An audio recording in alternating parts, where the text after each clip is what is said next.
ଜୈମିନୀ ଭାରତ ଚନ୍ଦ୍ରହାସ୍ୟ ପୁତ୍ରଙ୍କ ଦ୍ୱାରା ଯଜ୍ଞାସ୍ୟ ବନ୍ଧନ ଓ କୃଷ୍ଣାର୍ଜୁନ ସହ ଚନ୍ଦ୍ରହାସ୍ୟର ସାକ୍ଷାତ। ବିନୟରେ ବୋଲନ୍ତି ବଚନ ଜନ୍ମେ ଜୟ, ତଦପରେ କିସ ହେଲା ଆହେ ମହାଶୟ। ଅସ ଚନ୍ଦ୍ରହାସ୍ୟପୁରୁ କିପରି ଆସିଲା, ତା ସବୁ ବିସ୍ତାରି ମୋତେ କହ ମୁନି ବଳା। ଶୁଣ ରାଜାଙ୍କ ବଚନ ଜୈମିନୀ କହନ୍ତି, ଏକ ମନେ ଶୁଣ ତୁମ୍ଭେ ଉତ୍ତରାର ନାତି। ଚନ୍ଦ୍ରହାସ୍ୟ ପୁଅ ଦୁହେଁ ସକାଳ ବେଳାରେ, ଦେଖିଲେ ସେ ଅଶ୍ୱୋଦୟ ଚରେ ନିଜପୁରେ। ଦେଖିଣ ଆନନ୍ଦ ମନ ହୋଇଲେ କୁମରେ, ମିଳିଲେ ସୁନ୍ଦର ଦେଖି ଅଶଙ୍କ ପାଖରେ। ବେନି ଅଶକୁ ଧଇଲେ ଆନନ୍ଦ ମନରେ, ପିତାଙ୍କ ପାଶରେ ଯାଇ ଉପସ୍ଥିତ ହେଲେ। ଚନ୍ଦ୍ରହାସ୍ୟ ଅଶୋଷିରେ ଦେଖିଲେ ପତ୍ରକୁ, ପଢ଼ିଣ ସର୍ବବୃତ୍ତାନ୍ତ ଜାଣିଲେ ତାହାକୁ। ଭାବେ କୃଷ୍ଣାର୍ଜୁନ ଦୁହେଁ ଆସିବେ ପୁର, ଦର୍ଶନ କରିଲେ ସର୍ବ ପାପ ହେବ ଦୂର। ବାଳକାଳୁ ଯାହାଙ୍କୁ ମୁଁ ଚିନ୍ତା କରୁଥିଲି, ପାର୍ଥ ସହ ଶ୍ରୀକୃଷ୍ଣଙ୍କୁ ଆଜ ମୁଁ ଦେଖିବି। ବିଷୟା ପୁତ୍ରକୁ ଚାହିଁ ବୋଲଇ ବଚନ, ଅଟେ ହି ଧର୍ମ ରାଜାଙ୍କର ସଜାଣ। ଅତିଶୟ ଯତ୍ନରେ ଅଶକୁ ରଖିବ, ଧର୍ମରାଜେ ଅଶ ପୁଣି ଫେରାଇଣ ଦେବ। ଅଶ ପାଇଁ ହେବ ମୋର ଶ୍ରୀକୃଷ୍ଣ ଦର୍ଶନ, ଆମ୍ଭର ଯେ ଅଶ ଠାରେ ନାହିଁ ପ୍ରୟୋଜନ। ନାରାୟଣଙ୍କୁ ଦେଖିଲେ ମୁକ୍ତି ଯେ ମିଳିବ, ଯେତେ ସବୁ ପାପ ଥିବ ବିନାଶ ହୋଇବ। ଶ୍ରୀହରି ସନ୍ତୋଷ ହେବେ ଏସ ନ ଭାବିଣ, କରିବି ମୁଁ ଅର୍ଜୁନଙ୍କ ସହିତରେ ରଣ। ପିତାଙ୍କର ଆଜ୍ଞା ପାଇ ବିଷୟାନନ୍ଦନ, ନେଇଗଲା ଦୁଇ ଅଶ ରଖିବା କାରଣ। ଚନ୍ଦ୍ରହାସ୍ୟ ନରପତି ନଗର ସୀମାନ୍ତେ, ରହିଲା ଅର୍ଜୁନ ସଙ୍ଗେ ସମର ନିମନ୍ତେ। ଏହି କାଳେ ଅର୍ଜୁନର ସହ ନାରାୟଣ, ସେ ସ୍ଥାନରେ ଉପସ୍ଥିତ ହୋଇଲେ ତକ୍ଷଣ। ତେଜବନ୍ତ ଜ୍ଞାନବନ୍ତ ଧାର୍ମିକ ପ୍ରବର, ଦେଖିଣ ଅର୍ଜୁନ କହେ ଆହେ ଚକ୍ରଧର। ପ୍ରଶାନ୍ତ ମୂର୍ତ୍ତି ଏପରି ମୁଁ ହିଁ ଦେଖି ନାହିଁ, କିବା ବ୍ରହ୍ମାନର ରୂପେ ଆସିଛନ୍ତି ମହି। ଶ୍ରୀକୃଷ୍ଣ ହେଲେ ସେ କ୍ଷଣି ଚତୁର୍ଭୁଜ ମୂର୍ତ୍ତି, ଦେଖିଣ କରିଲା ସ୍ତବ କୁନ୍ତଳର ପତି। କଟିରେ ପୀତବସନ ଚରଣେ ନୂପୁର, ଶ୍ରୀବତ୍ସ ଲାଞ୍ଛନ ହୃଦେ ଦିଶଇ ମଞ୍ଜୁଳ। ରୂପ ଶୋଭା ଘଟା ନବ ଘନକୁ ଗଞ୍ଜଇ, କୌସ୍ତୁଭ ମଣି କଣ୍ଠ ଦେ ସେ ଯେ ଶୋଭା ପାଇ। ଶରଦ ଶଶିକି ଜିଣେ ବଦନ ସୁନ୍ଦର, ଓଷ୍ଠ ଧରେ ମୁରଲି ବାଜଇ ମଧୁର। ଚୂଳରେ ସେବତୀ ଗଭା ଶୋଭା ଯେ ଦିଶଇ, ତଥି ପରେ ଶିଖି ପୁଛ ଜଗତ ମୋହଇ। ତ୍ରିପୁର ମୋହ ରୂପେ ଯେ ହରିଙ୍କି ଦେଖିଲା, ବେଗେ ଚନ୍ଦ୍ରହାସ୍ୟ ରଥୁ ଓହ୍ଲାଇ ପଡ଼ିଲା। କର ଯୋଡ଼ି ବୋଲେ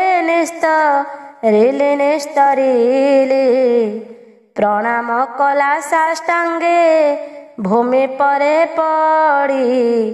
ଦେଖି ପଦ୍ମ ଆଖି ରଥୁ ଓହ୍ଲାଇ ଅଇଲେ, ଚାରି ଭୁଜେ ଧରି ତାକୁ ଆଲିଙ୍ଗନ କଲେ। ପୁତ୍ରକୁ ଯେ ସନେ ପିତା କରେ ଆଲିଙ୍ଗନ, ସେହିପରି ଆଲିଙ୍ଗିଲେ ପ୍ରଭୁ ଜନାର୍ଦ୍ଦନ। ଚନ୍ଦ୍ରହାସ୍ୟ ଭାଳେ ମନେ କୃତାର୍ଥ ହୋଇଲି, ବାଳକାଳ ଲୋଡ଼ି ଲୋଡ଼ି ଆଜ ମୁଁ ପାଇଲି। ଅର୍ଜୁନ ମୁଖକୁ ଚାହିଁ ବୋଲନ୍ତି ଶ୍ରୀହରି, ହେବ ପ୍ରହ୍ଲାଦ ଠାରୁ ଭକ୍ତ ଏ ମୋହରି। ଏହାକୁ ପାର୍ଥ ବେଗେ ଯେ ଆଲିଙ୍ଗନ କର, ଚନ୍ଦ୍ରହାସ୍ୟ ପରମ ଭକ୍ତ ଅଟେ ମୋର। ଅର୍ଜୁନ ବୋଲନ୍ତି ତୁମ୍ଭ ଠାରୁ ପୂର୍ବେ ମୁହିଁ, ଭାରତ ଯୁଦ୍ଧରେ ସବୁ ଶୁଣିଣ ଛଇ। ଜାଗ ଅଶ୍ୱ ଧରି ଅଛି ଶତ୍ରୁ ମୋର ଏହି, କେମନ୍ତେ ଏହାକୁ ଆଲିଙ୍ଗନ କରିବଇ। ଏହାକୁ ଯୁଦ୍ଧରେ ଜିଣି ଆଣିବି ଅଶ୍ୱକୁ, ନମସ୍କାର କି ପ୍ରକାରେ କରିବି ଶତ୍ରୁକୁ। ଶ୍ରୀକୃଷ୍ଣ ବୋଲନ୍ତି ଯେବେ ଚାଣ୍ଡାଳ ହୁଅଇ, ମୋଠାରେ ଭକ୍ତି ଥିଲେ ଯେ ସମ୍ମାନ ଲଭଇ। ବୈଷ୍ଣବ ଜନକୁ ଯେହୁ କରେ ଆଲିଙ୍ଗନ, ପୁଣ ସେ ଲଭଇ ସତେ କପିଳାର ଦାନ। ମୋର ଭକ୍ତ ଦେଖି ଯେହୁ ମାନ୍ୟ ନ କରଇ, ସତେ ଜନ୍ମ ଯାଏ ନର୍କ ଯାତନା ଭୋଗଇ। ଚନ୍ଦ୍ରହାସ୍ୟ ମୋହର ଯେ ଭକ୍ତି ଶିରୋମଣି, ଏହାକୁ ତୁ ଆଲିଙ୍ଗନ କର ହେ ଫାଲ୍ଗୁନି। ଶ୍ରୀକୃଷ୍ଣଙ୍କ ବାକ୍ୟେ ତୋଷ ହୋଇଣ ଅର୍ଜୁନ, ଯାଇଣ ଚନ୍ଦ୍ରହାସ୍ୟକୁ କଲେ ଆଲିଙ୍ଗନ। ଚନ୍ଦ୍ରହାସ୍ୟ ଅର୍ଜୁନକୁ ଆଲିଙ୍ଗନ କରି, ମଧୁର ବଚନେ ହସି କହେ ଦଣ୍ଡଧାରୀ। ବୋଇଲେ ଅର୍ଜୁନ ଯେବେ ଯୁଦ୍ଧେ ବାଞ୍ଛା ତୋର, ତେବେ ଯଜ୍ଞ କରି ନ ପାରିବେ ଯୁଧିଷ୍ଠିର। ଶ୍ରୀକୃଷ୍ଣଙ୍କ ସହାୟ ବୋଲାଅ ମହାବୀର, ମୋତେ ନ ଜିଣିଲେ ନ ନେବ ତ ସବର। ଚନ୍ଦ୍ରହାସ୍ୟ ବଚନ ଶୁଣିଣ ପିତବାସ, ଅର୍ଜୁନକୁ ପ୍ରବୋଧି ଆଣିଲେ ନିଜ ପାଶ। ଚନ୍ଦ୍ରହାସ୍ୟକୁ ଶ୍ରୀହରି ପ୍ରବୋଧି କହିଲେ, ଶୁଣି ଚନ୍ଦ୍ରହାସ୍ୟ ମନେ ହରଷ ହୋଇଲେ। ଅଶ୍ୱଦେଇଣ ଶ୍ରୀହରି ଚରଣରେ ପଡ଼ି, କୃତାର୍ଥ ହୋଇଲି ବୋଲି କହେ କର ଯୋଡ଼ି। ଦୁଷ୍ଟ ବୁଦ୍ଧି ସହିତରେ ନଗ୍ର ପ୍ରଜାମାନେ, କୃତାର୍ଥ ହୋଇଲେ ସର୍ବେ କୃଷ୍ଣ ଦର୍ଶନେ। ଚନ୍ଦ୍ରହାସ୍ୟ ରାଜ୍ୟରେ ଯେତେକ ଜନ ଛନ୍ତି, ସେମାନେ ବୈଷ୍ଣବ ଜାଣ ସମସ୍ତ ଅଟନ୍ତି। କୃଷ୍ଣାର୍ଜୁନ ସହ ସର୍ବଜନେ ଘେନି ଯାଇ, ତିନି ଦିନ ଗୃହେ ରଖାଇଲେ ନରସାଇ। ଆଶ୍ଵିନ ଗାଲ ବରୁଷି ହରି ପୂଜା କଲେ, କୃତାର୍ଥ ହୋଇଲି କହି ଚରଣେ ପଡ଼ିଲେ। ଚନ୍ଦ୍ରହାସ୍ୟ ରାଜ୍ୟ ଧନ ପୁତ୍ର ସହିତରେ ସମର୍ପଣ କଲେ ନେଇ ଶ୍ରୀହରି ପୟରେ। ଯଜ୍ଞ ଅଶ୍ଵ ସଙ୍ଗେ ଘେନି ବାହାର ହୋଇଲେ ଗାଲବ ଋଷିଙ୍କୁ ହରି ଆଜ୍ଞା ତହିଁ ଦେଲେ।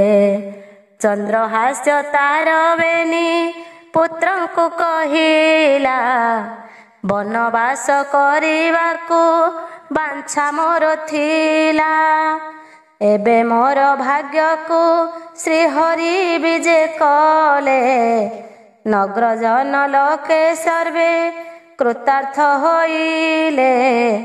କୃଷ୍ଣାର୍ଜୁନ ସଙ୍ଗତରେ ଯାଉଅଛି ମୁହିଁ ତୁମ୍ଭେ ରାଜା ହୋଇ ଜନ ପ୍ରଜା ପାଳିବଇଁ। ଧର୍ମଶାସ୍ତ୍ର ଅନୁସାରେ ପ୍ରଜାଙ୍କୁ ପାଳିବ ଶ୍ରୀହରିଙ୍କ ଶ୍ରୀଚରଣେ ଧ୍ୟାନ ରଖିଥିବ। ଏମନ୍ତେ ପୁତ୍ରମାନଙ୍କୁ ବୁଝାଇ ରାଜନ କୃଷ୍ଣାର୍ଜୁନ ସଙ୍ଗେ ଗଲେ ହସ୍ତିନା ଭୁବନ। ଶ୍ରୀହରିଙ୍କ ପରମ ଯେ ଭକ୍ତ ଚନ୍ଦ୍ରହାସ୍ୟ ତା ଚରିତ ଶୁଣିଲେ ସ୍ୱର୍ଗରେ ହେବ ବାସ। ଚନ୍ଦ୍ରହାସ୍ୟ ଚରିତ ଯେ ମୁଖରେ ଗାଇବ ଶ୍ରୀହରିଙ୍କ ଶ୍ରୀଚରଣେ ଭକ୍ତି ସେ ପାଇବ। ଅଶେଷ ଜନମ ପାପ ନାଶ ହେବ ତାର ଶେଷ କାଳେ ବସିବ ସେ ବୈକୁଣ୍ଠପୁର। ପରମ ବ୍ରହ୍ମନାଥଙ୍କର ପାଦ କୁସୁମରି ଦିନ ବିପ୍ର ନାରାୟଣ ଲେଖେ ସେ ବିସ୍ତାରି। ମହର୍ଷି ବକଦନ୍ତଙ୍କର ବୃତ୍ତାନ୍ତ ଓ ପ୍ରଳୟ ବର୍ଣ୍ଣନ। ଏଥୁ ଅନ୍ତେ ଜନ୍ମେ ଜୟ ଯୋଡ଼ିବେ ନିକର ଜୈମିନୀଙ୍କୁ ପଚାରନ୍ତି ହଇଣ ଧୀର। କୁହ ଦେବ ଯଜ୍ଞ ଅଶ୍ଵ କିସ ହେଲା ପୁଣ ପୁଣି ଜୈମିନୀ କହନ୍ତି ଭାରତ ପୁରାଣ।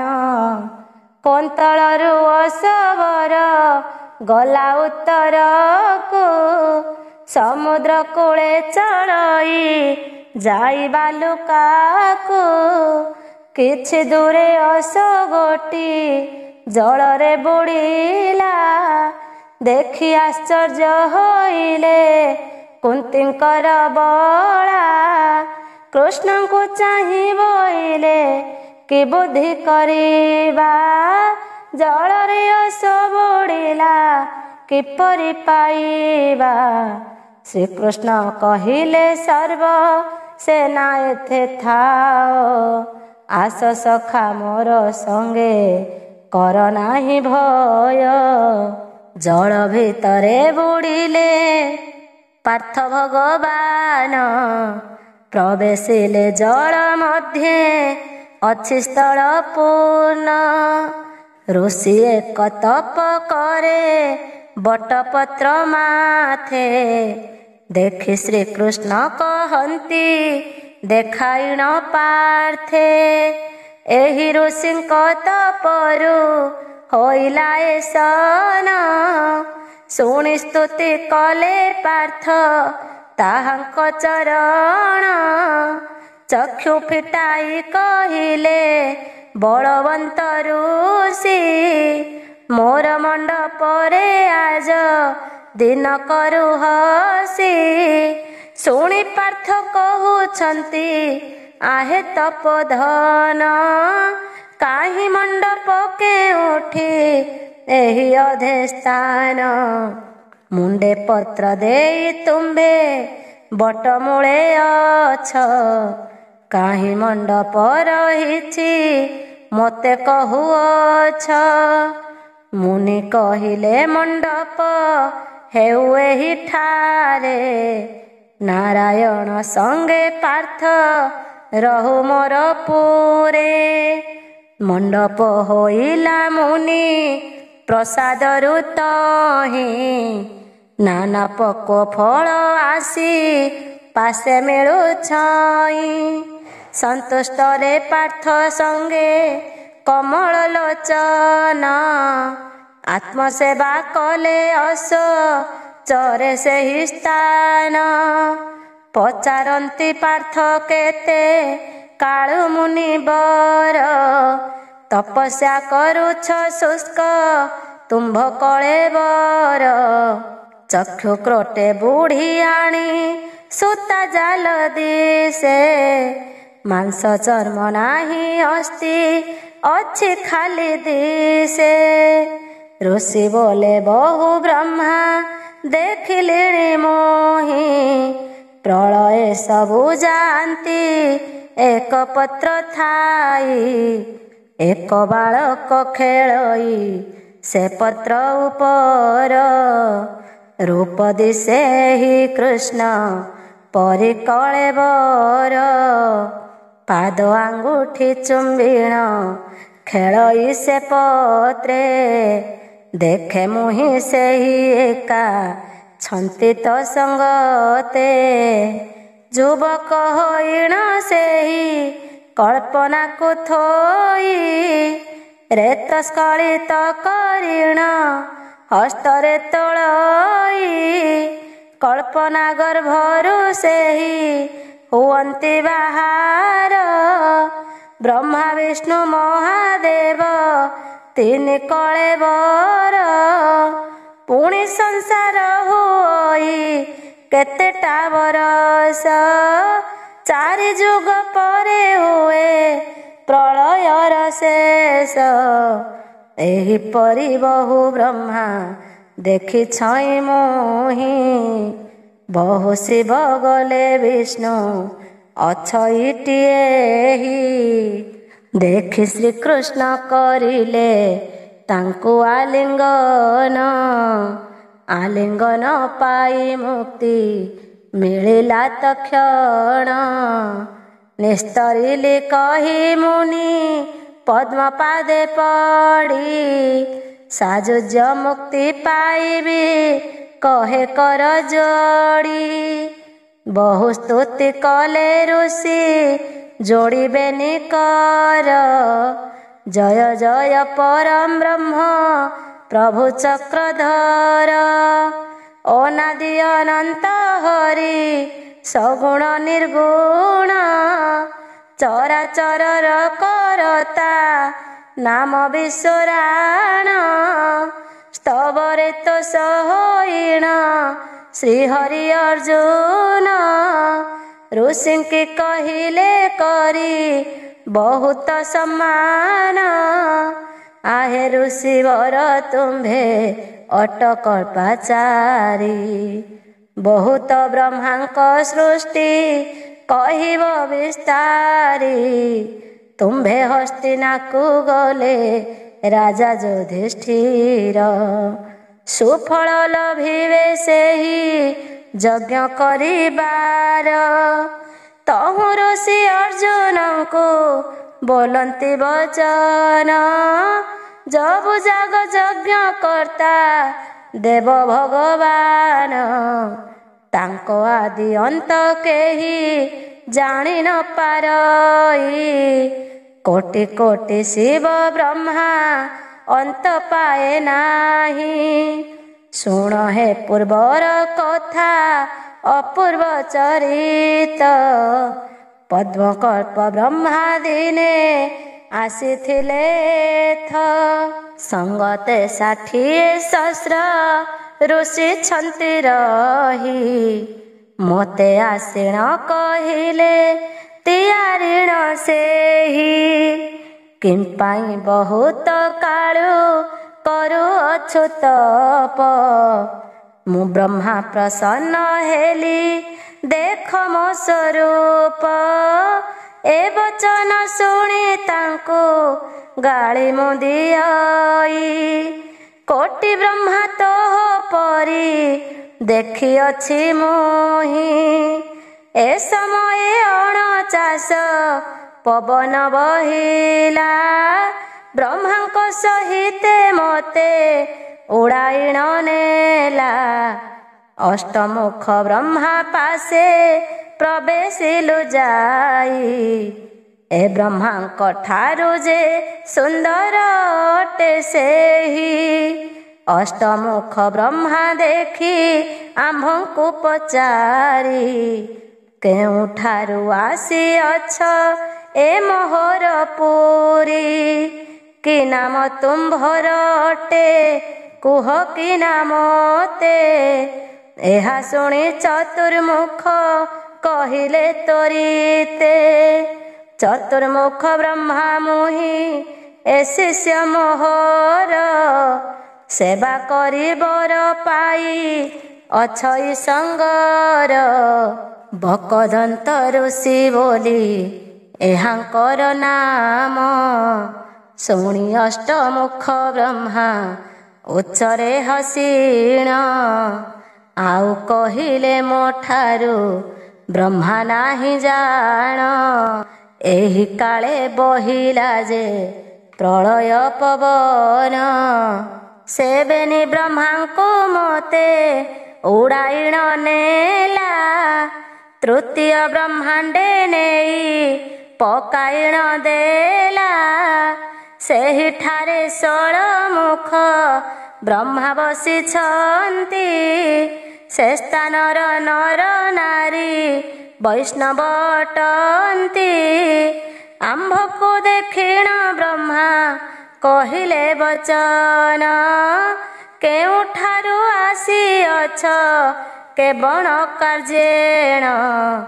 ତୁମ୍ଭମାନଙ୍କର ନାମ କୁହ ହେ ବହନ।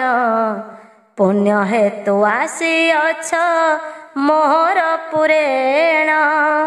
ଏହା ଶୁଣି ଅଷ୍ଟମୁଖ ବ୍ରହ୍ମା ଯେ କହନ୍ତି, ହୋମ ଯଜ୍ଞ ପୁରୁ ଆମ୍ଭେ ଆସିଅଛୁ ଏଥି। ସେ ବୋଇଲେ ଯଦି ତ ଆସିଲ ମୋର ପୁର। ଯେ ଯାହାର ଗର୍ବମାନ ମନୁ ଦୂର କର। ବୋଇଲେ ସତ୍ୟ ଲୋକର ଚତୁର୍ମୁଖ ଏହି। ଦ୍ୱିତୀୟ ବ୍ରହ୍ମାଣ୍ଡ ଅଷ୍ଟ ମୁଖ ମୁଁ ଅଟଇ। ଆମ୍ଭର ଶିଷ୍ୟ ଏ ବକ ଦନ୍ତ ଋଷି ଜାଣ। ଶୁଣି 16 ମୁଖ ବ୍ରହ୍ମା ହସିଲେ ଉଚ୍ଚେଣ।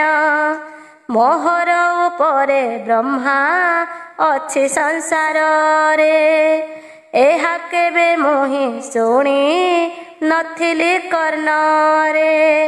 16 ମୁଖ ବ୍ରହ୍ମା ଯେ କହନ୍ତେ ବଚନ।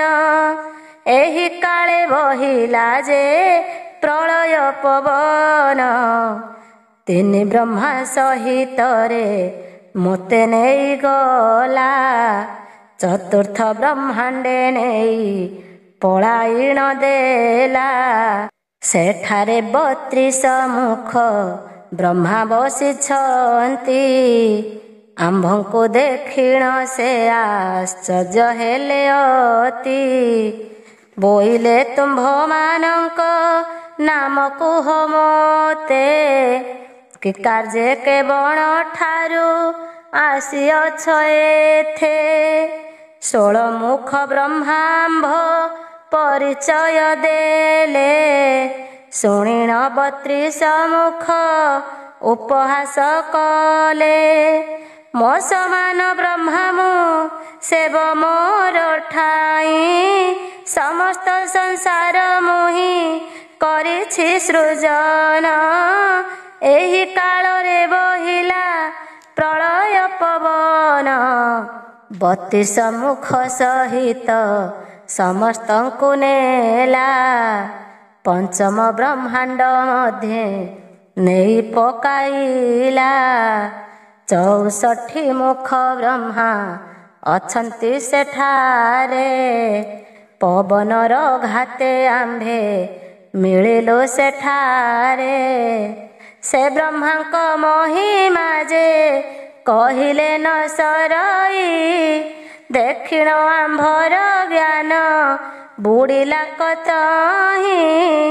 ସୁରମ୍ୟ ବୋଲିଣ ନାମ ଜାଣ ବ୍ରହ୍ମାଙ୍କର। ଏହି ସମୟ ବହିଲା ପ୍ରଳୟ ସମୀର। ପଞ୍ଚବ୍ରହ୍ମା ସହ ମୋତେ ଉଡ଼ାଇଣ ନେଲା। ଷଷ୍ଠ ବ୍ରହ୍ମାଣ୍ଡରେ ନେଇ ପକାଇଣ ଦେଲା। ଅଧୋମୁଖ ପୁର ଗୋଟି ଅଟଇ ଯେ ସେହି।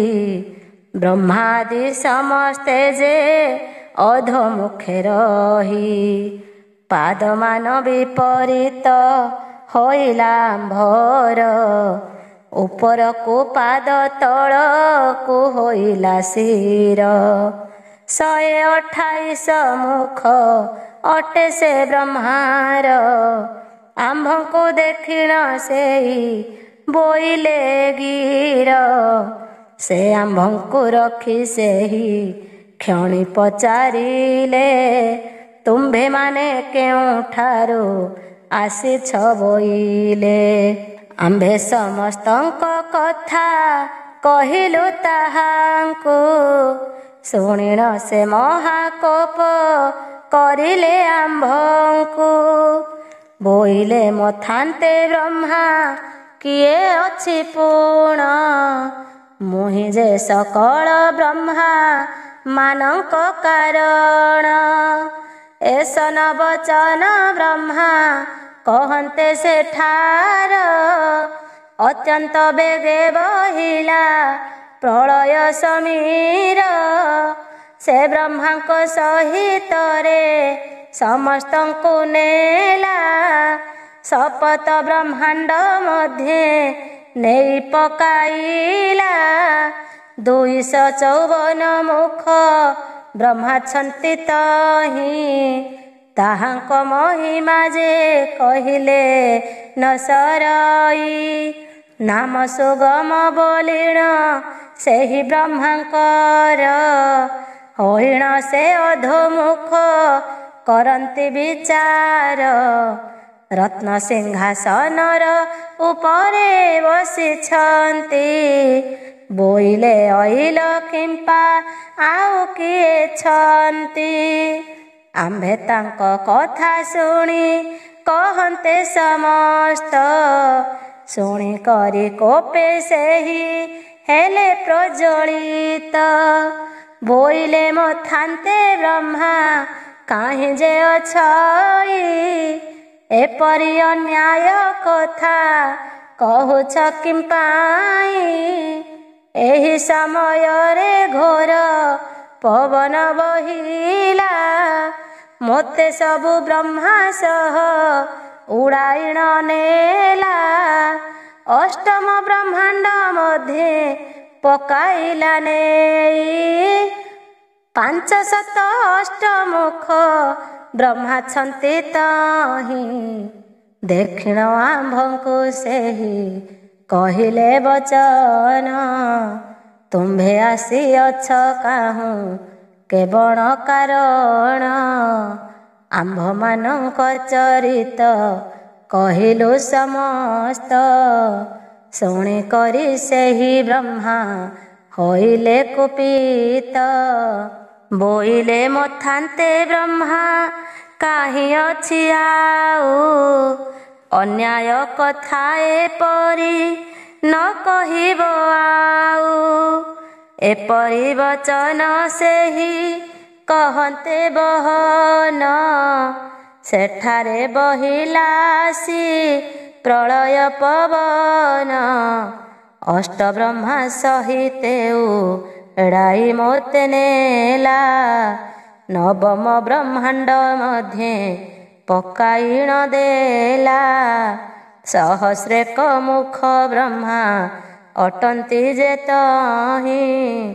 ଆମ୍ଭଙ୍କୁ ଦେଖିଣ ପୁଚ୍ଛା କଲେ ଦୟା ବହି। ଦେଖିଣ ତାହାଙ୍କୁ ତାଙ୍କ ତଳେ ମୂର୍ତ୍ତି ଚାହିଁ। ଭୟ ଭକ୍ତି ମନରେ ଯେ ଉଦେ ହେଲା ତହିଁ। କହନ୍ତେ ହସ୍ତ ଯୋଡ଼ିସ ମସ୍ତେ ତାଙ୍କ ପାଶ।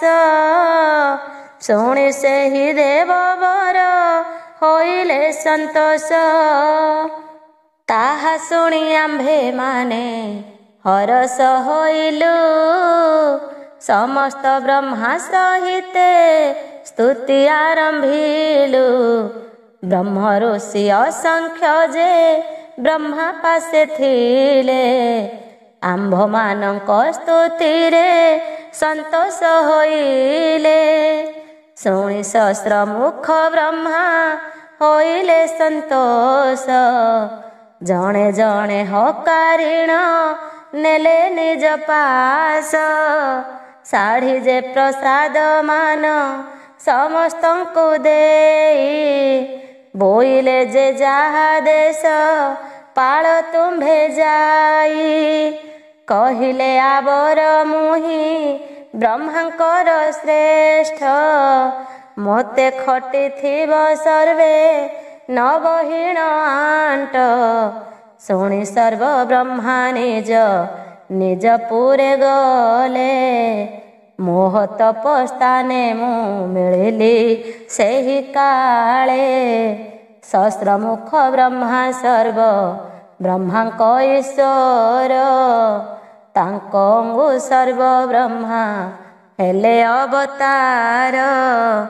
ବ୍ରହ୍ମ ପ୍ରଳୟ କାଳରେ ସର୍ବ ବ୍ରହ୍ମା ଯାଆନ୍ତି, ସହସ୍ର ମୁଖ ବ୍ରହ୍ମା ଯୋଗା ସନେ ବସିଥାନ୍ତି। ସମସ୍ତେ ସହସ୍ର ମୁଖଙ୍କ ଅଙ୍ଗରେ ମିଳନ୍ତି, ପୁଣି କିଛି କାଳ ପରେ ଅବତାର ହୁଅନ୍ତି। ଏହି କୃଷ୍ଣ ଭକ୍ତି ପାଇ ଧରିଛି ଶରୀର, ନାରଦାଦି ମୁନିଙ୍କୁ ଏ ଅଟେ ଅଗୋଚର। ଅର୍ଜୁନ ବୋଇଲେ ଋଷି ସଦୟ ହୋଇଣ, ହସ୍ତିନାକୁ ବିଜେ କର ଘେନି ନିମନ୍ତ୍ରଣ। ସନ୍ତୋଷରେ ସୁଖାସନେ ବସି ମୁନିବର, ଯୋଗ ବଳରେ ଗମିଲେ ହସ୍ତିନା ନଗର। ଋଷିଙ୍କୁ ହସ୍ତିନା ପଠାଇଣ ନାରାୟଣ, ପାର୍ଥ ସହ ସୈନ୍ୟ ପାଶେ ଆସିଲେ ତକ୍ଷଣ। ଯଜ୍ଞ ସ୍ୱଇଚ୍ଛା ସୁଖେ କରଇ ଗମନ, ତାହା ପଛେ ଚାଲୁଛନ୍ତି ସର୍ବସେନାଗଣ। ଜୟ କୃଷ୍ଣ ଭଗବାନ ପରମ ବ୍ରହ୍ମ ହରି, ନାରାୟଣ ବିପ୍ର କୁହେ କର ପ୍ରଭୁ ପାରି। ଦୁଶୀଳା ପୁତ୍ରର ଜୀବନ ପ୍ରାପ୍ତି ଓ ଅଶ୍ୱମେଧ ଯଜ୍ଞ ବିଧି ସମାପ୍ତ। ଜୈମିନୀ କହନ୍ତି ଶୁଣ ଆହେ ନରବର, ମନ ଦେଇ ଶୁଣ ଯଜ୍ଞ ବିଧିର ଖବର। ଦୁଶୀଳାପୁରରେ ଅଶ୍ୱ ପ୍ରବେଶ ହୋଇଲା, ଅର୍ଜୁନର ଅଶ୍ୱ ପାଇଁ ପୁତ୍ରତା ମରିଲା। ଶ୍ରୀକୃଷ୍ଣ ଦୟାରୁ ପୁଣି ଜୀବନ ପାଇଲା, ସେଠାବରେ 1 ବର୍ଷ ପରିପୂର୍ଣ୍ଣ ହେଲା। ଯଜ୍ଞାସ ସହିତେ ସର୍ବେ ହସ୍ତିନାକୁ ଗଲେ, ଯୁଧିଷ୍ଠିର ପାଶେ ସର୍ବେ କୁଶଳ କହିଲେ। ଅତି ପ୍ରୀତି ଭରେ ରାଜା ଆଲିଙ୍ଗନ କଲେ, ଯଜ୍ଞ ଆରମ୍ଭିବା ପାଇଁ ଅନୁକୂଳ କଲେ।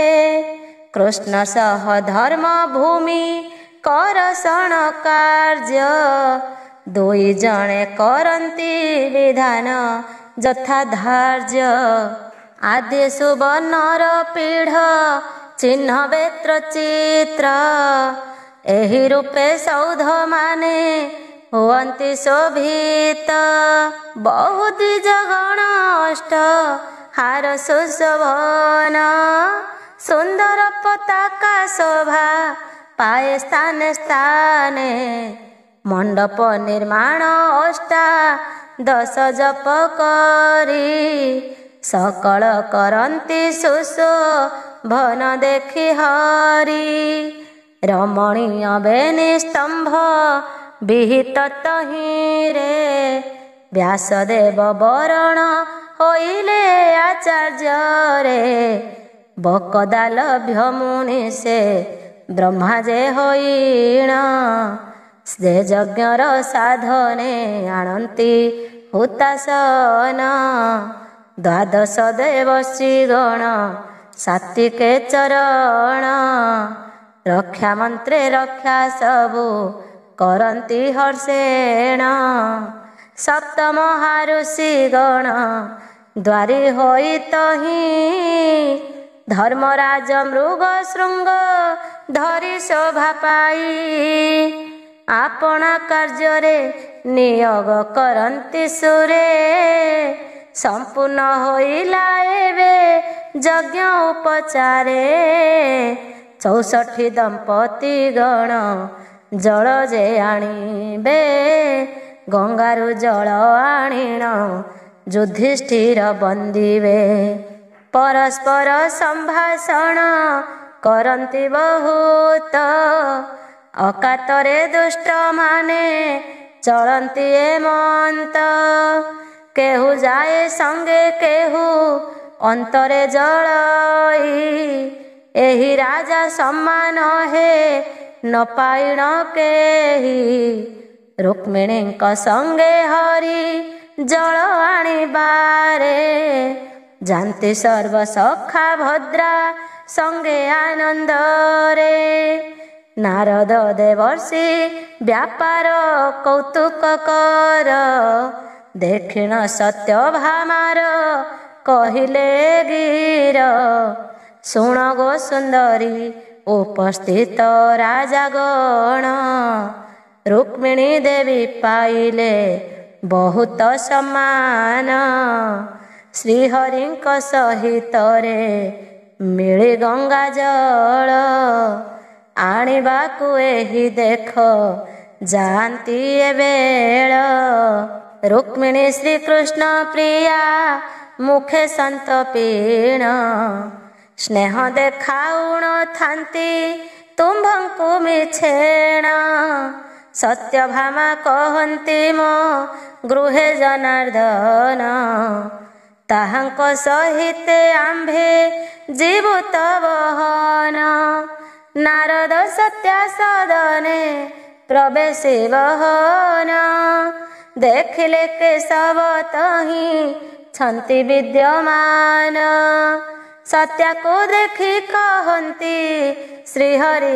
ଏଠାର ଦେଖି କିଛି ନ ପାର ଯେ ସନ୍ଧାନ ତାହାର ଅତଏବ ସତ୍ୟା ଘେନି ବେଗେ ଦୁଷ୍ଟ ହୋଇ ଯାଆନ୍ତି ଜାହ୍ନବୀ ଜଳ ଆଣିବାର ପାଇଁ ନାରଦ କହିଲେ ଜାମ୍ବବତୀ ଥାଅ ଘର କହିଲେ ଯେ ତାହାକୁ ସକଳ ସମାଚାର କହିଲେ ଜାମ୍ବବତୀ ଯେ ଆହେ ମହାଜତି ଯାଅ ଦେଖ ମୋର ଘରେ ଅଛନ୍ତି ଶ୍ରୀପତି ସେଠାରେ ଦେଖିଣ ହରି ବିସ୍ମୟ ଅନ୍ତରେ ପୁନର୍ବାର ଯାତ୍ରା କରି ଗୋପୀ ଭବନରେ ଏହି ରୂପେ ଯହିଁ ଯାନ୍ତି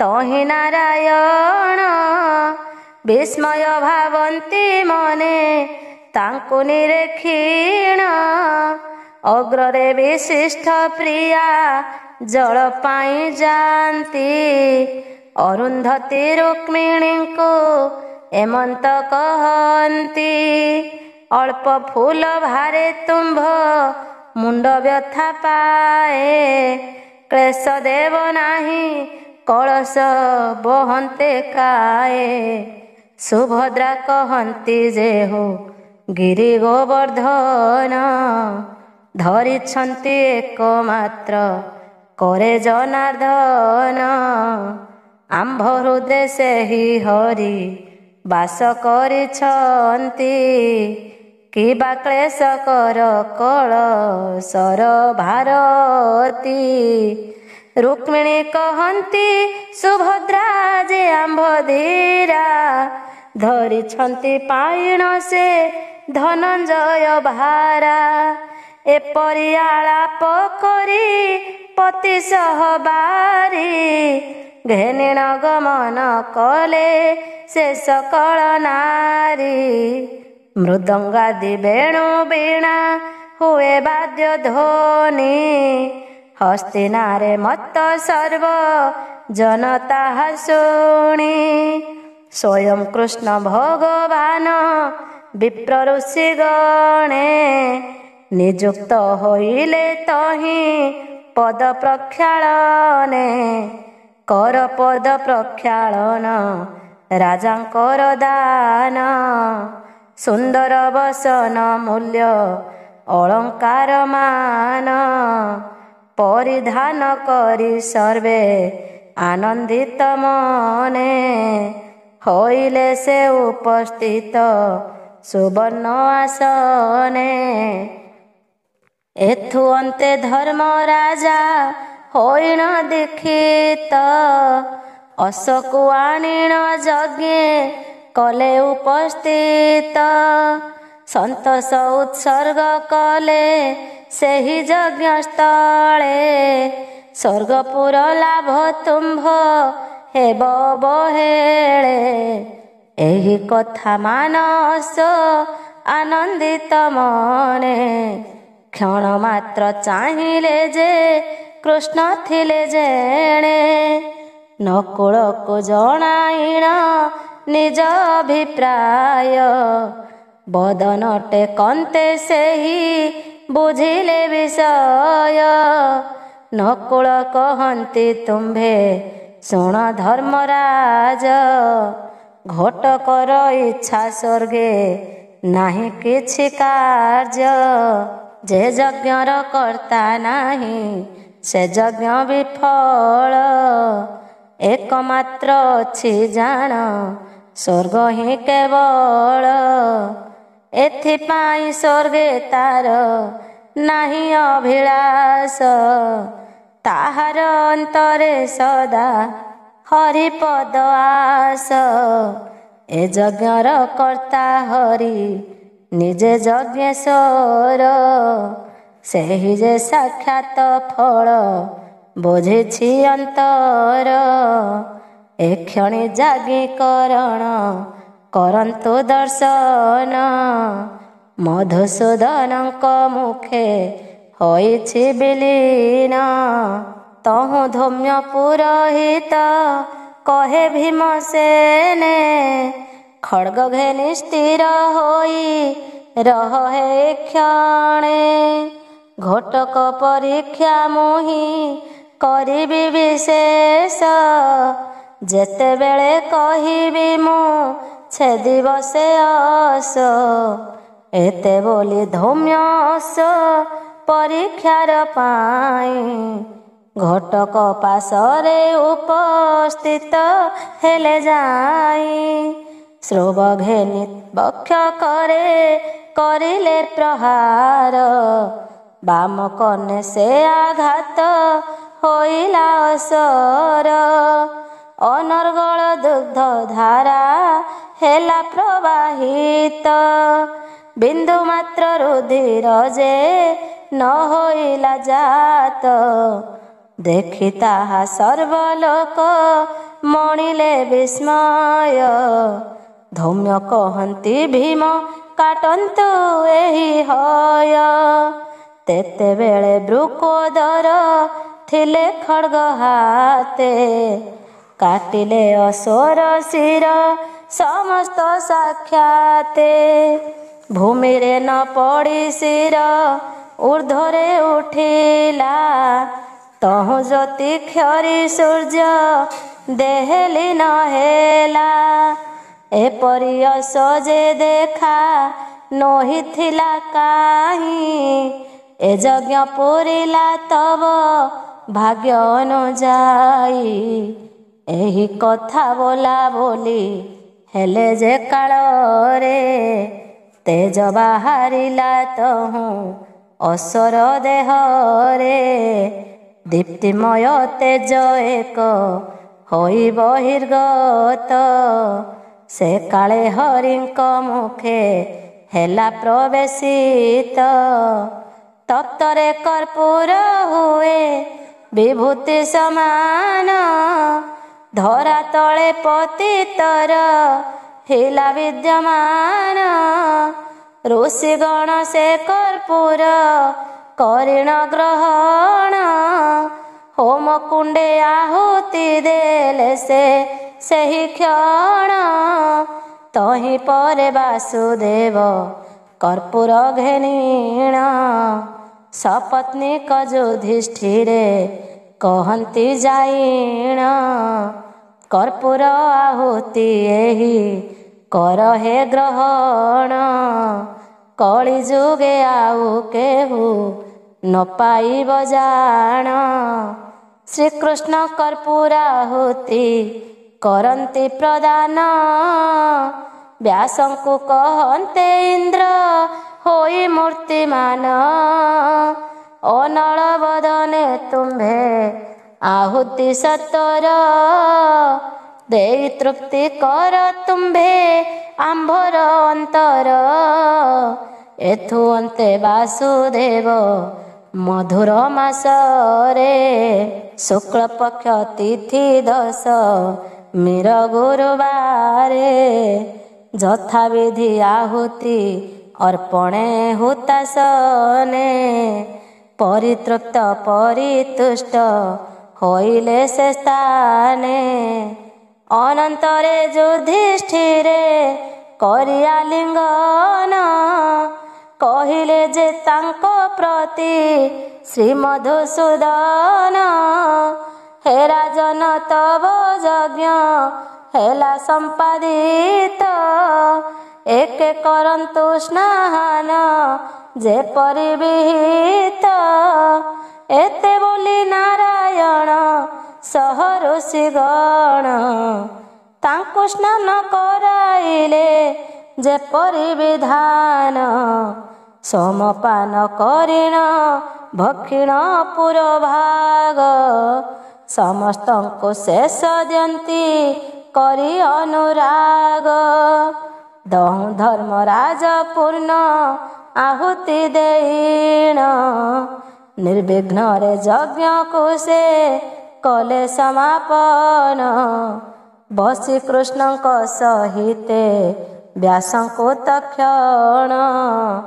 ତାଙ୍କୁ ପୃଥିବୀ ଦକ୍ଷିଣା କରନ୍ତି ପ୍ରଦାନ। ଏଥୁ ଅନ୍ତେ ଧର୍ମରାଜ ଯାଜ୍ଞିକ ବ୍ରାହ୍ମଣେ। ଦାନ ଦେଇ ଇଚ୍ଛା ମତ ତୋଷି ସର୍ବଜନେ। ପ୍ରତ୍ୟେକ ରାଜାମାନଙ୍କୁ କରିଲେ ପ୍ରଦାନ।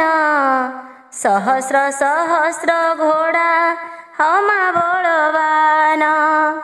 ସର୍ବଯଦୁବଂଶ ବୀର ଗଣେ ଡକାଇଣ। ଦାନ ଦେଲେ ଧନ ରତ୍ନ ସବୁଠୁ ଦ୍ୱିଗୁଣ। ରୁକ୍ମିଣୀ ସତ୍ୟାଦି ଯେତେ ଶ୍ରୀକୃଷ୍ଣଙ୍କ ନାରୀ। ଦେଲେ ଅଳଙ୍କାର ମାନ ମନ ତୃପ୍ତି କରି। ଏଥୁ ଅନ୍ତେ ଆନନ୍ଦିତ ହୋଇ ଯୁଧିଷ୍ଠିର। ସଜାନ୍ତି ଅମୂଲ୍ୟ ରତ୍ନେ ଶ୍ରୀକୃଷ୍ଣ ଶରୀର। ସ୍ୱର୍ଣ୍ଣ ସିଂହାସନେ ତାଙ୍କୁ ବସାଇ ତକ୍ଷଣ। ସବୁ ଯଜ୍ଞ ଫଳମାନ କରନ୍ତି ଅର୍ପଣ। ସ୍ୱର୍ଗରେ ହେଲା ସେ କ୍ଷଣି ଦୁନ୍ଦୁଭିର ଧ୍ୱନି। ବରସିଲେ ଦେବ ପୁଷ୍ପ ସ୍ୱର୍ଗରୁ ସେ କ୍ଷଣି। ଶୁଣିବ ଯେ ହୁ ଶ୍ରଦ୍ଧାରେ ଯଜ୍ଞ ପ୍ରକରଣ। ହୋଇବ ପାପ ତାହାର ସମସ୍ତ ମୋଚନ। ଏ ପ୍ରକାର ଯଜ୍ଞ ତହୁଁ ହେଲା ସମାପନ। ସମସ୍ତଙ୍କୁ ଭୀମସେନ କରାନ୍ତି ଭୋଜନ। ସର୍ବନର ପତି ଗଣେ ପ୍ରାର୍ଥନା କରିଣ। ଦେଲେ ସମସ୍ତଙ୍କୁ ଷଡ଼ ରସର ବ୍ୟଜନ। ଯତ୍ନ କରିବ ସାଇଣ ଋଷି ଗଣେ ଅତି। ସୁବର୍ଣ୍ଣ ଭୂଷିତ ଚନ୍ଦନର ପିଠେ ତୋଷି ପାଦ ସୁଗନ୍ଧ ଜଳରେ କରି ପ୍ରକ୍ଷାଳନ ଯଥାସ୍ଥାନେ କ୍ରମେ କ୍ରମେ କରିଲେ ସ୍ଥାପନ ହେମମୟ ଗାତ୍ର ସର୍ବ ରତନ ଖଚିତ ପୁଣି ସୁମିଷ୍ଟ ପାୟସ ଦେଲେ କୁନ୍ତି ସୁତ ସୁଗନ୍ଧ ଧବଳ ରୂପ ଦେଖି ଋଷିଗଣ ଭାବନ୍ତି ଏ କିସ ଦ୍ରବ୍ୟ ଦେଖି ନାହୁଁ ଜାଣ କେଉଁ ଋଷି ପୁତ୍ର ଦେଖି କହନ୍ତି ଅପରେ ଦେଖି ନାହୁଁ ବନେ ଥାଇ ନୟନରେ ଥରେ କହ କେଉଁ ଦ୍ରବ୍ୟ ମୋତେ ଅନୁଗ୍ରହ କରି ଜାଣ ନା କି ଚନ୍ଦ୍ରର କଳଙ୍କ ହେ କିପରି ଶତ ଶତ ଖଣ୍ଡ ଏବେ ପଡ଼ନ୍ତି ଧରାରେ ଏହିପରି କୁହା କୁହି ହୁଅନ୍ତି ସକଳରେ ତୃପ୍ତ ହୁଅନ୍ତି ପାୟସ ଭୋଜନେ ଋଷିଗଣ ଦଧି ଦୁଗ୍ଧ ଘୃତ ମଧୁ କରନ୍ତି ଯେ ପାନ ଏହିପରି ଚାରି ଜାତି ନିଜ ଇଚ୍ଛା ମତେ ଭୋଜନ କରିଣ ସର୍ବେ ପ୍ରଫୁଲ୍ଲିତ ଚିତ୍ତେ ଖାଇ କରି ଋଷି ଗଣେ ଆଚମନ କଲେ କର୍ପୂର ପାନ ଖାଇଲେ ପ୍ରଫୁଲ୍ଲ ଅନ୍ତରେ ଏହିପରି ଯଜ୍ଞ ଶେଷ ରାଜା ଯୁଧିଷ୍ଠିର ବ୍ରାହ୍ମଣ କ୍ଷତ୍ରିୟ ସଙ୍ଗେ ବସନ୍ତେ ସେଠାର ବସିଛନ୍ତି ନାରାୟଣ ଧର୍ମଙ୍କ ଭବନେ ଏହି କାଳେ ସଭା ମଧ୍ୟେ ଦି ଜଣ ବ୍ରାହ୍ମଣେ କଳି କରି ଦୁଇ ଜଣ ଧର୍ମଙ୍କ ପାଶର ବୋଇଲେ କରନ୍ତୁ ରାଜା ପ୍ରକୃତ ବିଚାର ପ୍ରଥମ ବ୍ରାହ୍ମଣ କହେ ଏହି ଯେ ବ୍ରାହ୍ମଣ କରିବାକୁ ଦେଇ ନାହିଁ ଜମି କରଷଣ କର୍ଷଣ କରିବାକୁ ତା ରାଜା ଛନ୍ତି ଦେଇ ମୋର ପ୍ରାପ୍ୟ ସେହି ତେଣୁ ଜାଣିଅଛି ମୁହିଁ ମାତ୍ର ସେହି ଅକାରଣ ଆମ୍ଭଙ୍କୁ ପୀଡ଼ନ କରୁଅଛି କର ଯାହା ଉଚିତ ଏ ସ୍ଥାନ ଦ୍ୱିତୀୟ ବ୍ରାହ୍ମଣ କହେ ଧର୍ମରତନୟ କିମ୍ପାଇଁ ପୀଡ଼ନ କରେ ତାକୁ ମହାଶୟ ପୂର୍ବ କାଳରେ ପରଶୁ ରାମ ବୀରବର ଦେଇଥିଲେ ପୃଥ୍ୱୀ ଦାନ ବ୍ରାହ୍ମଣ ହସ୍ତର ରାଜାମାନଙ୍କ ତହିଁରେ ଅଧିକାର ନାହିଁ ଅଟଇ ବ୍ରାହ୍ମଣ ମାନଙ୍କର ଏହି ମହି ସେ ଜମିରେ ଧାନ କରିଥିଲେ ବ୍ରାହ୍ମଣ ମାଗନ୍ତେ କିମ୍ପାଇଁ ମୋତେ ସେ ନ ଦେଲା ଧାନ ଶୁଣି କୃଷ୍ଣ ଏହି କଥା ସହାସ୍ୟ ବଦନେ ବୋଇଲେ ଯେ 3 ମାସ ଆଉ ଏହି କ୍ଷଣେ 3 ମାସ ପରେ ଦେବ ମୀମାଂସା ଏହାର ଗୃହେ ଯାନ୍ତୁ ବିପ୍ରଗଣେ ଆନନ୍ଦ ମନର ଯୁଧିଷ୍ଠିର କହିଲେ ଯେ କୃଷ୍ଣଙ୍କୁ ତକ୍ଷଣ ନ କରିଲେ ବିବାଦ ମୀମାଂସା କି କାରଣ କୃଷ୍ଣ ବୋଲନ୍ତି ଯେ ଯଜ୍ଞେ ସଖୀ ସର୍ବଜନେ ବିବାଦର କଥା ନ ପଡ଼ିବ ଏହି କ୍ଷଣେ 3 ମାସ ଯେତେବେଳେ ହେବ ଉପସ୍ଥିତ ଭୟଙ୍କର କଳି ଯୁଗ ହୋଇବ ଆଗତ ସେତେବେଳେ କାଳ ବଳେ ଏ 2 ବ୍ରାହ୍ମଣ କଜିଆ କରି ଆସିବେ ତୁମ୍ଭ ସମୀପେଣ ଏହି ମୋର ଅଭିପ୍ରାୟ ଶୁଣ ଧର୍ମରାଜ। ଦୁହେଁ ବିବାଦ ଶେଷ ରଖିବାକୁ କାର୍ଯ୍ୟ। ଭଗବାନ ବାସୁଦେବ ଅତି ହରସରେ କହିବାକୁ କଳି ଯୁଗ ଆରମ୍ଭ କରିଲେ। ଦେବତାଙ୍କ ଉଦ୍ଦେଶ୍ୟରେ କିଛି ନ ହେବ। ଅନ୍ୟାୟ କାର୍ଯ୍ୟ ସେବେଳେ ଅନେକ ହୋଇବ। ଦେବ ପୂଜା କଳି ଯୁଗେ ବ୍ରାହ୍ମଣ ଛାଡ଼ିବେ। ବେଦ ବିଦ୍ୟା ଛାଡ଼ି ଗାରଡ଼ିରେ ମନ ଦେବେ। ପ୍ରଜାମାନଙ୍କୁ ଯେ ରାଜା ବହୁ କଷ୍ଟ ଦେବେ। ଅନ୍ୟାୟ ଭାବେ ଅନେକ କର ସେହି ନେବେ। କରିବେ ହରଣ ପର ସ୍ତ୍ରୀ ପର ଧନ। ଯିବେ କୁଳ ସ୍ତ୍ରୀ ଅନ୍ୟ ପୁରୁଷ ସଙ୍ଗେଣ। ଲୋକ ବିଧବା ବିଜାତି ସ୍ତ୍ରୀ ଯେ ହରିବେ।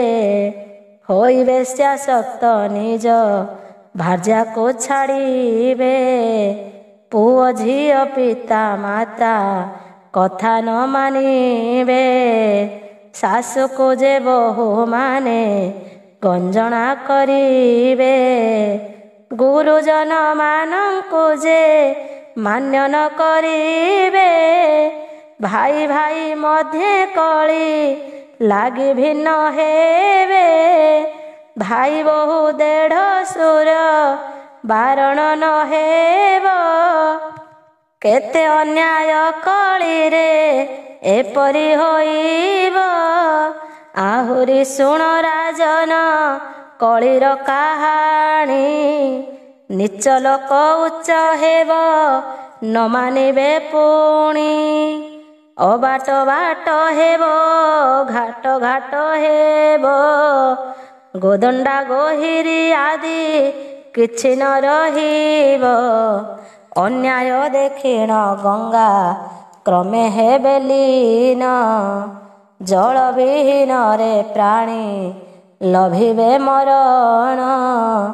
ଅଚାନକ ବ୍ୟାଧିଗ୍ରସ୍ତ ହେବେ ଜୀବଗଣ। କେହି ତାହା ନ ଚିହ୍ନିବେ ଲଭିବେ ମରଣ। ଇନ୍ଦ୍ର ନ କରିବ ବର୍ଷା ଅପାଳକ ହେବ। ଦୁର୍ଭିକ୍ଷ ହୋଇବ ଅନ୍ନ କଷ୍ଟ ଯେ ବଢ଼ିବ। ଜଳ ଖାଦ୍ୟ ବିହୀନେ ଗୋମାତା ରାବ ଦେବେ। ପ୍ରବଳ ହୋଇବ ଅଗ୍ନି ଦେବ ଠାବେ ଠାବେ। ଅନେକ ଉତ୍ପାତ ମାନ ହେବ ଏ ଜଗତେ। ନାରୀପତି ପୁତ୍ରକୁ ଯେ ନ ମାନିବେ ଚିତେ। ସତ କଥା ମିଛ ହେବ ମିଛ ହେବ ସତ। ଅଜ୍ଞାନ ଲୋକ ମିଳିଣ କରିବେ ହାତ। କଳି କାଳେ ଏହିପରି ହୋଇବ ଘଟଣା। ସାଧୁମାନେ ଗୁପ୍ତେ ନେବେ ମୋହର ଶରଣ। ଶୁଣି ଯୁଧିଷ୍ଠିର ରାଜା ହୋଇଲେ ମୌନ। ରାଜାମାନଙ୍କୁ ବିନୟ କହିଲେ ବଚନ। ସମସ୍ତଙ୍କୁ ଯୁଧିଷ୍ଠିର କରିଲେ ପୂଜନ। ଗଲେ ନିଜ ନିଜ ଦେଶେ ସର୍ବନୃପଗଣ। ଯାଦବ ଗଣଙ୍କୁ ସେହୁ ବହୁମାନ୍ୟ କଲେ। ଦେଶକୁ ଅତ୍ୟନ୍ତ ସମ୍ଭ୍ରମରେ ପଠାଇଲେ। ରାଜା ପ୍ରଜା ଋଷି ଆଦି ବ୍ରାହ୍ମଣେ ସକଳ। ପାଇ ଅକ୍ଷତ ଗୃହକୁ କଲେ ହୋଇ ମେଳ। ଅଶ୍ୱମେଧ ଯଜ୍ଞ ଶେଷ ହେଲା ଏ ପ୍ରକାର। ଶୁଣାଇ ଶୁଣେ ଯେ ସେହି ଭବୁ ହୁଏ ପାର। ହୁଏ ସହସ୍ର କନ୍ୟା ଦାନରେ ଯେଉଁ ଫଳ। ଏ ସର୍ବ ଶୁଣିଲେ ନର ଲୋଭଇ ସକଳ। ଲକ୍ଷେ ଧେନୁ ଦାନ କଲେ ହୁଏ ଯେଉଁ ପୁଣ୍ୟ। ଏହି ସର୍ବ ଶ୍ରବଣରେ ହୁଏ ତାହା ଜାଣ। ଏ ପୁରାଣ ଶ୍ରବଣରେ କଳି ଦୋଷ ନାଶ, ବାଞ୍ଚି ଯେ ଯାହା ତାର ପୁରେ ଯେ ଅଭିଳାଷ। ବିଦ୍ୟାର୍ଥୀରେ ବିଦ୍ୟା ଲାଭ, ଧନାର୍ଥୀରେ ଧନ, କ୍ଷତ୍ରିୟର ବୀରତ୍ୱ ବିଜୟ ସର୍ବକ୍ଷଣ। ଅପୁତ୍ରିକ ପୁତ୍ର ପାଏ ମୁକ୍ତ ହୁଏ ରୋଗୀ, ଏ ସର୍ବ ପଢ଼ିଲେ କିମ୍ବା ଶୁଣିଲେ ଅବଧି। ଅଳଙ୍କାର ମାନ ଆଉ ଉତ୍ତମ ବସନ, ପୁରାଣ ଶୁଣି ଦକ୍ଷିଣା ଦେବ ଯେ ବହନ। ଜଗତ୍କର୍ତ୍ତା ହରିଙ୍କର ମହିମା କୀର୍ତ୍ତନ, ହୋଇଛି ଏହି ପର୍ବର ପ୍ରତିପାଦେ ପୂର୍ଣ୍ଣ। ଆନନ୍ଦରେ ଯଜ୍ଞ ଯୁଧିଷ୍ଠିର ଶେଷ କଲେ, 9 ସହସ୍ର ବର୍ଷ ପ୍ରଜା ସୁଖରେ ପାଳିଲେ। ଯଜ୍ଞ ସମାପତ କରି ଧର୍ମ ନରବର, ପାଳିଲେ ପ୍ରଜାଙ୍କୁ ସେହି ପୁତ୍ର ପରଜାର। ଏହିପରି ରାଜ୍ୟ ଯୁଧିଷ୍ଠିର ଯେ ପାଳନ୍ତି, ଦୁଃଖୀ ରଙ୍କି ତାଙ୍କ ରାଜ୍ୟ ଜଣେ ନ ରହନ୍ତି। ନାହିଁ ଶତ୍ରୁ ଭୟ ପୁଣି ନାହିଁ ଯମ ଭୟ, ଧର୍ମଙ୍କ ଧର୍ମରେ ସ୍ୱର୍ଗ ଯାନ୍ତି ପ୍ରଜାଦୟ। ସାମ୍ୟ ମୈତ୍ରୀ ନୀତିରେ ପାଳନ୍ତି ଯୁଧିଷ୍ଠିର, ଅନ୍ଧ ନୃପତି ହୋଇଣ ଶୋକରେ ଅସ୍ଥିର। ବିଦୁରକୁ ପଠାଇଲେ କହିଏ ବଚନ, ଯାଇ ଯୁଧିଷ୍ଠିର ଠାରୁ ମାଗି ଆଣ ଧନ। ଆମ୍ଭେ ପତି ପତ୍ନୀ ବାନ ପ୍ରସ୍ଥ ଆଚରିବୁ, ମୁଖ୍ୟ ପିଣ୍ଡ ଦେଇ ଜ୍ଞାତି ମାନଙ୍କୁ ତାରିବୁ। ବିଦୁର ଆସୀନ ଧର୍ମେ ସମ୍ପତ୍ତି ମାଗିଲେ, ଶୁଣି କରି ଭୀମସେନ ତାହା ନାସ୍ତି କଲେ। ତହୁଁ ଧର୍ମ ଅର୍ଜୁନ ଅଙ୍ଗ ଧନ ଯେ ମାନ, ଦୂତ ଦ୍ୱାରା ପଠାଇ ଦେଲେ ଯେ ରାଜସ୍ଥାନ। ଧନ ଘେନି ଧୃତରାଷ୍ଟ୍ର ପତ୍ନୀର ସହିତ, ପାଣ୍ଡବଙ୍କୁ କହି ବନେ ଆସନ୍ତେ ତ୍ୱରିତ। ଦେଖି କୁନ୍ତି ଶୋକ ଭରେ ଦୌଡ଼ି ଆସିଲେ, ରାଜଭୋଗ ଛାଡ଼ି ସେହି ବନବାସୀ ହେଲେ। ଧର୍ମ ଅର୍ଜୁନ ତାହାଙ୍କୁ ଯେତେ ବୁଝାଇଲେ, କାହାର କଥାକୁ କୁନ୍ତି ତିଳେ ନ ଶୁଣିଲେ। କହିଲେ ମୋ ଗୁରୁଜନ ଅଟନ୍ତି ଏ ଦୁଇ, ଏ କଷ୍ଟ ପାଇଲେ ମୁହିଁ ସୁଖେ ରହିବଇଁ। ନ କରିବି ଏପରି ମୁଁ ପିଶାଚିନୀ କର୍ମ, ତାଙ୍କ ସେବା କରିବନେ ତେଜିବି ପରାଣ। ଏହା କହି ଧୃତରାଷ୍ଟ୍ର ଗାନ୍ଧାରୀ ସହିତେ, କୁନ୍ତି ସଞ୍ଜୟ ବିଦୁର ଗଲେ ହର୍ଷ ଚିତ୍ତେ। ଯୁଧିଷ୍ଠି କେତେକ ଦିନେ ଦେଖିବାକୁ ଗଲେ, ବିଦୁର ଯୁଧିଷ୍ଠିର ଦେଖି ଜୀବନ ତେଜିଲେ। ତାଙ୍କ ଆତ୍ମା ଯୁଧିଷ୍ଠିରଙ୍କ ଦେହେ ହେଲା ଲୀନ, ସର୍ବକୁଳ ବଧୂମାନେ ମିଳିଲେ ଯାଇଣ। ତାଙ୍କୁ ଦୟା କରି ବ୍ୟାସ ସ୍ୱାମୀ ଦେଖାଇଲେ, ତପବଳେ ସ୍ୱାମୀ ସଙ୍ଗେ ବୈକୁଣ୍ଠେ ଗମିଲେ। ଏସବୁ ଦେଖିଣ ଧର୍ମ ଫେରିଣ ରାଜ୍ୟକୁ, କୁନ୍ତି ଓ ଗାନ୍ଧାର ରାଜା ଚିନ୍ତନ୍ତି ହରିଙ୍କୁ। ଅକସ୍ମାତେ ବନ ପୋଡ଼ି ହୋଇଲା ସେଠାରେ, ତିନି ହେ ପ୍ରାଣ ତେଜିଲେ ସେହି ଅନଳରେ। ସଞ୍ଜୟ ସେଠାରୁ ବେଗେ ପଳାଇ ଆସିଲେ, କହନ୍ତେ ଧର୍ମକୁ ସେହି ବହୁ ଶୋକ କଲେ। ପ୍ରେତ କାର୍ଯ୍ୟ କଲେ ବିଧି ମତେ ଯୁଧିଷ୍ଠିର, ସ୍ମରି ପିତା ମାତା କଥା ହୁଅନ୍ତି ଅସ୍ଥିର। ଯାଦବଙ୍କୁ କପଟରେ ନାସି ହରି ଏଣେ, ନିଜ କାୟା ତେଜିବାକୁ ଲତା କୁଞ୍ଜବନେ। ବ୍ୟାଧ ମାରନ୍ତେ ଶରକୁ ଅଥୟ ହୋଇଲେ, ମୁକ୍ତି କରିଣ ବ୍ୟାଧକୁ ଅର୍ଜୁନେ ଡାକିଲେ। ପ୍ରବେଶନ୍ତି ପାର୍ଥ ତାଙ୍କ ଠାରୁ ନେଇ କଳା, ବୈକୁଣ୍ଠେ ଗମନ କଲେ ନନ୍ଦରାଜ ବଳା। କାନ୍ଦି କାନ୍ଦି ଆସି ପାର୍ଥ ଧର୍ମକୁ କହିଲେ, ଶ୍ରୀହରି ବିଚ୍ଛେଦେ ଧର୍ମ ରାଜ୍ୟ ତ୍ୟାଗ କଲେ। ଅଭିମନ୍ୟୁଙ୍କ କୁମର ପରୀକ୍ଷିତେ ରାଇ, ଅଭିଷେକ କରି ରାଜ୍ୟ ଭାର ଦେଇ ତହିଁ।